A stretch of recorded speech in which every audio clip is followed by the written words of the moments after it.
C'est devant ce parterre de magistrats et d'avocats de Pointe-Noire, Nyari, Bouenza et Lekoumou que le premier président de la Cour suprême, Henri Bouka, s'est adressé aux sachants du droit et de la procédure judiciaire pour revaloriser l'éthique et la probité de ses nobles carrières. Par un langage franc et un style pédagogique, il a ressassé tous les mots qui minent la justice congolaise, décriant les comportements actuels du magistrat qui n'aspire plus confiance aux justiciables, sécrétant une insécurité juridique. Henri Bouka est arrivé ce 27 octobre 2022 à Pointe-Noire pour véhiculer le message d'intégrité morale, de l'abnégation et du travail acharné pour que chacun prenne conscience et se ressaisisse devant les discrédits faits à la justice congolaise et aux hommes de la loi.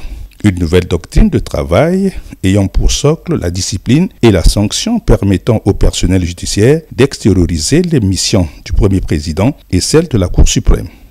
Le premier président, voyez-vous, c'est ce haut magistrat, ce noble magistrat, à qui a été confiée la noble mission de procéder non pas au jugement des hommes et des femmes qui portent leurs différends devant la justice, devant les causes des tribunaux. Non, ce n'est pas cela la tâche, la mission du premier président et de tous ceux qui siègent avec lui à la Cour suprême.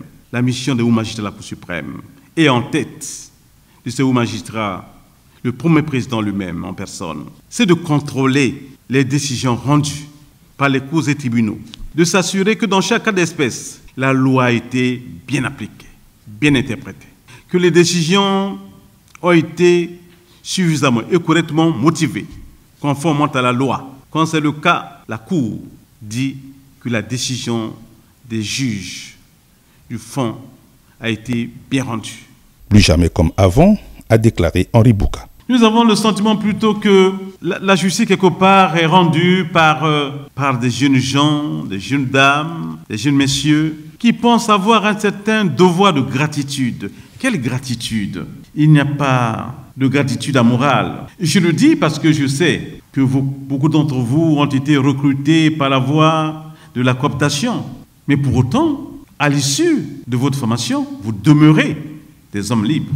Si vous ne l'êtes pas, parce que vous pensez que vous êtes tenu par un devoir de gratitude envers la personne qui vous a aidé à intégrer le corps de la magistrature, vous n'êtes pas un homme libre et à ce moment-là, vous êtes inapte à l'exercice de notre noble métier de juge.